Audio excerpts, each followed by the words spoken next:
नमस्ते। आज मैं सारी स्त्रियों के लिए एक मैसेज देना चाहती हूँ। ये मैसेज पुरुष भी अपने ऊपर अप्लाई कर सकते हैं, लेकिन स्पेशली आज मैं स्त्रियों से बात करना चाहती हूँ।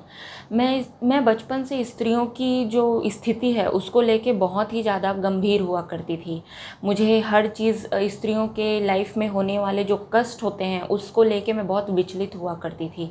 बहुत सारे सवाल मेरे दिमाग में घूमते थे कि वो घर में आखिरी में खाना क्यों खाती है, वो अपने पसंद से कपड़े क्यों नहीं पहन सकती, उनके हर पसंद नापसंद का ख्याल कोई और क्यों करता है, उनकी लाइफ के छोटे से छोटे डिसीजन को भी कोई और क्यों लेता है, वो अपने दम पे क्यों कोई फ़ैसले नहीं कर पाती, कहीं जाना है कहीं आना है इसकी स्वतंत्रता उसको क्यों नहीं होती, वगैरह वगैरह चीज़ें मुझे बहुत विचलित किया करती थी। और मैं ये सब चीज़ अपनी माँ के साथ होते हुए देखती थी। तो पहले मुझे लगता था सिर्फ मेरे घर में होता है, धीरे धीरे मुझे पता चला कि ये तो पूरी दुनिया की कहानी है। ठीक है, तो मैं ये बोलना चाहती हूँ सारी स्त्रियों को कि इन मुद्दों की वजह से, इन मुद्दों को देखते हुए ही मैं बड़ी हुई हूँ और इन मुद्दों के साथ लड़ते लड़ते ही मैं आगे बढ़ी हूँ। और जब जैसे जैसे मेरी समझ बढ़ती गई तब मुझे समझ में आया कि स्त्रियों की इस स्थिति का परिवार तो दोषी है ही, समाज भी दोषी है, पुरुष वर्ग भी दोषी है, लेकिन अगर सबसे बड़ा कोई दोषी है तो वो स्त्रियां खुद ही हैं। उन्होंने ये सब चीज़ अपने लिए स्वीकार किया है, तभी उनके साथ इतना सारा दुर्व्यवहार और शोषण हो रहा है। वरना आप यकीन मानिए, अगर आप किसी दिन ठान ले कि आज से मैं किसी का दुर्व्यवहार नहीं सहूँगी तो कोई आपसे दुर्व्यवहार कर ही नहीं सकता। अगर आप ठान ले कि आज से मैं शोषण बर्दाश्त नहीं करूँगी तो कोई आपका शोषण नहीं कर सकता। लेकिन आप मन से अपने आप को कमज़ोर बना के रखे हो, आप अपने आप को उतना दृढ़ बनाने के लिए आप उतना प्रयत्नशील नहीं हो, इसलिए आपको इन समस्याओं का सामना करना पड़ता है। मेरे फैमिली में मैं बहुत सालों से जो मेरे करीबी हैं उनको मैं इस तरीके से शोषित होते हुए देखती हूँ, तो मैं उनको कुछ बोलती हूँ कि प्लीज़ आप ऐसा मत करिए, प्लीज़ आप अपने आप को ऐसे बदलिए, आप इन लोगों का साथ छोड़िए और इन लोगों की संगति करिए। ये जैसे भी मैं उनको बताती हूँ कि प्लीज़ आप अपने व्यवहार में ये बदलाव करिए, या कोई भी चीज़ अगर मैं समझाती हूँ तो अक्सर मुझे पलट के सिर्फ एक ही जवाब आता है सबसे कि शशि तुम ऐसा कर सकती हो, हम ऐसा नहीं कर सकते, तुम्हारी सोच अलग है, तुम्हारे जैसी हमारी सोच तो नहीं है। ये जो बहानेबाजी है ना, ये अक्सर मुझे सुनने को मिलती है कि अब तुम ऐसे ज़्यादा पढ़ी लिखी हो लेकिन हम इतने पढ़े लिखे नहीं हैं तो हमसे नहीं हो पाएगा। अब ये समाज और परिवार को देखें कि फिर इन सब चीज़ों को देखें, इसमें तो ऐसे रहना ही पड़ता है, वगैरह वगैरह की तमाम तरीके की जो भी बहानेबाजी है वो मुझे सुनने को मिलती है। खासकर मैं स्त्रियों की बात कर रही हूँ क्योंकि मैं उनसे जब बात करती हूँ तो वो मुझे ऐसा रिप्लाई मिलता है, लेकिन ये जो मामला है ये पूरा पूरा पुरुषों पर भी अप्लाई होता है। ठीक है, तो पुरुष अपने कंडीशन के हिसाब से इस मैसेज को ग्रहण करें। ठीक है, तो अक्सर मुझे मेरी फैमिली में जब मैं ऐसे बात करती हूँ तो अक्सर मुझे ये सुनने को मिलता है कि अब अपनी अपनी सोच होती है, तुम्हारी अलग है, हमारी अलग है, तुम्हारी परिस्थितियाँ अलग है, तुम्हारी शादी नहीं हुई है तो तुम समझ नहीं पाओगी कि परिवार में कैसे रहना पड़ता है, पति के साथ कैसे रहना पड़ता है, सास ससुर के साथ कैसे जमा के रखना पड़ता है, वगैरह वगैरह बहुत सारी चीज़ें मुझे सुनने को मिलती हैं। तो मेरा मेन मैसेज जो है वो ये है कि मैं अपने इस चैनल में अपनी कहानी इसीलिए बताती हूँ ताकि आप ये जान सकें कि मैं अलग मिट्टी की बनी हुई नहीं हूँ। ठीक है, मैं आप ही लोगों के बीच से आती हूँ, आप ही लोगों की तरह की सोच हुआ करती थी मेरी। ठीक है, मैं कोई आसमान से टपकी हुई तो हूँ नहीं, उसी तरीके की परवरिश हुई है मेरी जैसे आप लोगों की हुई है, उसी तरीके के माहौल में मैं पली बड़ी हूँ, वही मुद्दे मेरे भी थे, वही सामाजिक परिस्थितियाँ मेरी भी थी। ठीक है, तो कुछ भी अलग नहीं हुआ है और मैं अपनी पूरी कहानी इसीलिए बताती हूँ क्योंकि मेरे सामने भी वही परिस्थितियाँ थी जो आपके सामने हैं। बस मैंने उनसे जो समझना चाहिए था वो अलग समझा, जो अपनाना चाहिए था वो चीज़ें अलग से अपनाई, जो चीज़ें मुझे जो निर्णय मुझे करने चाहिए थे वो निर्णय मैंने अलग किए। हाँ, वहाँ पे चेंजेस था कुछ चीज़। और मैं अपनी कहानी इसीलिए बताती हूँ कि मेरी कहानियों में जितनी भी परिस्थितियाँ हैं ना, वो सब आपके सामने आई होंगी। वही पौराणिक कथाओं को सुन के जिसको मैं प्रेरित हुई हूँ, वही कहानियाँ आपने भी सुनी हैं। वही सीरियल जो मैं टीवी पे देखती हूँ वो आप सब भी देखते हो।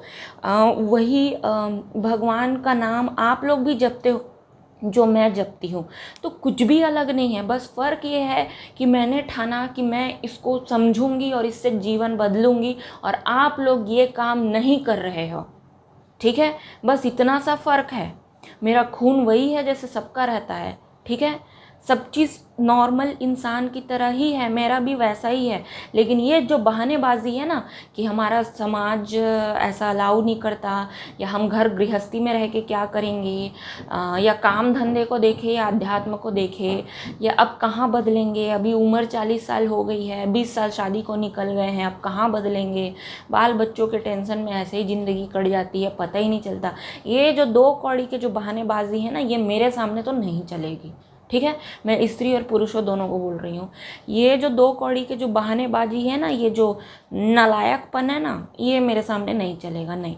इसलिए मेरी जो साधना है, जो मेरी जो जर्नी है ऊपर जाने का, आत्मज्ञान की तरफ जाने का, वो इन्हीं मुद्दों से होके ही गया है। ठीक है, वो इन्हीं सब से डील करके ही ऊपर गई हूँ मैं।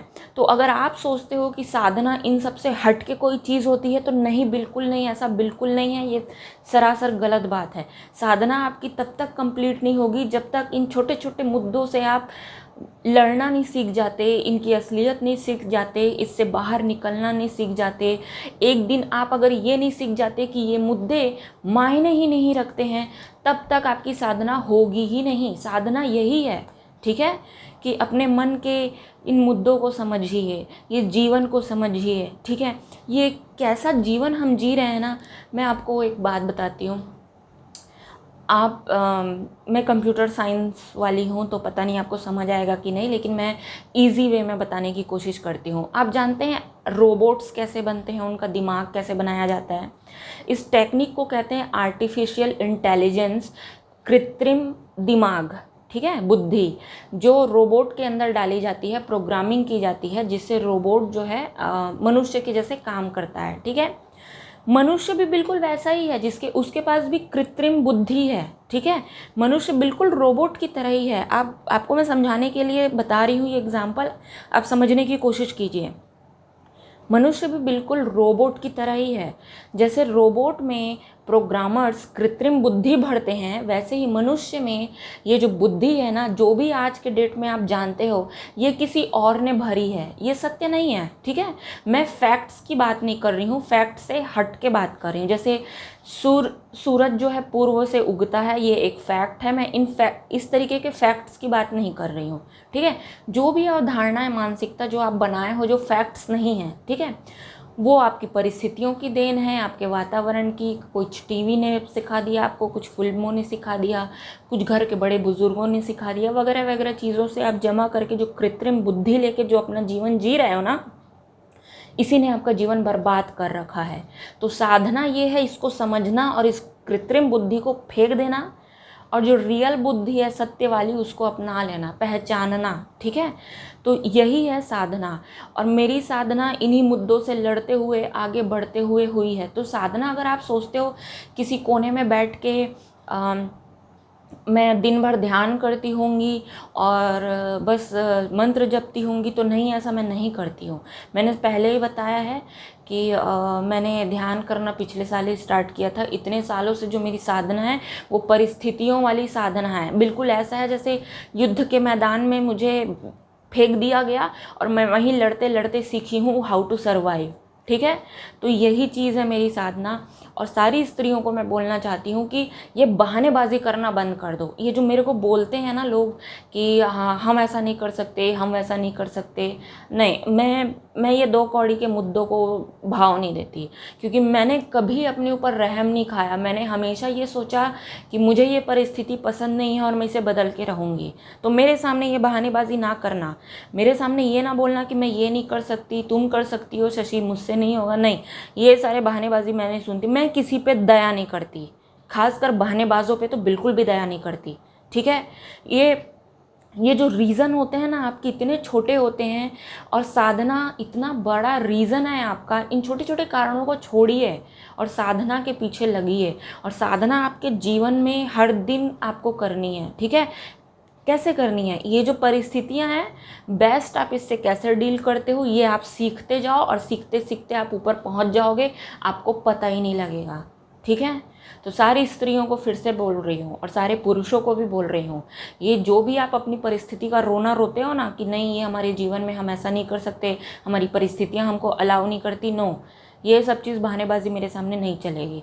तो मेरी साधना, तो क्या मैं बताना चाहती हूँ इस वीडियो में, फर्स्ट, बहानेबाजी चलेगी नहीं, क्योंकि हर व्यक्ति साधना करने में कैपेबल है, हर व्यक्ति साधना कर सकता है, चाहे उसकी परिस्थिति कुछ भी हो, ठीक है। दूसरी चीज़, मैं जो भी अपने वीडियोज़ में बताती हूँ वो सब चीज़ मेरे जीवन में घटित कहानियाँ हैं, ठीक है। उसका मकसद ये है कि आप उससे सीखो कि वैसी कहानियाँ या वैसी परिस्थितियाँ आपके जीवन में भी आई होंगी तो आपको उससे क्या सीखना है, कैसे आगे बढ़ना है, ठीक है। इस उद्देश्य से मैं ये कहानियाँ बताती हूँ, और इन कहानियों के बिना मैं अपनी साधना को आपको बता ही नहीं सकती कि मैंने साधना कैसे की। मैं ये कैसे बताऊँगी, इन कहानियों के द्वारा ही बताऊँगी। तो हाँ, ये बोरिंग है क्योंकि साधना एक्साइटिंग नहीं होती, साधना मज़ेदार नहीं होती, साधना बहुत बोरिंग होती है, बहुत मेहनत का काम है। तो मेरी कहानी आपको बोरिंग लगेंगी, लेकिन हाँ, मैं आपको बता रही हूँ कि ये जो चीज़ें हैं ना, इसी से लड़ना है आपको भी, क्योंकि बिना मन से लड़े, बिना मन को आपको समझे, आप जब तक मन को नहीं समझोगे तब तक आप आगे नहीं बढ़ पाओगे, आप साधना में आगे नहीं बढ़ पाओगे। और जिस दिन आप मन को समझ के मन की असलियत जान जाओगे कि ये मन जो है ना ये खोखला है, भ्रम है, एक्चुअल चीज़ कुछ और है, उस दिन आप शून्य में पहुंच जाओगे, ठीक है। तो उसको रियलाइज़ करने के लिए एक लंबा सफ़र आपको तय करना है, ठीक है। तो आलस मत करो और परिस्थिति का रोना मत रो, ठीक है। धन्यवाद।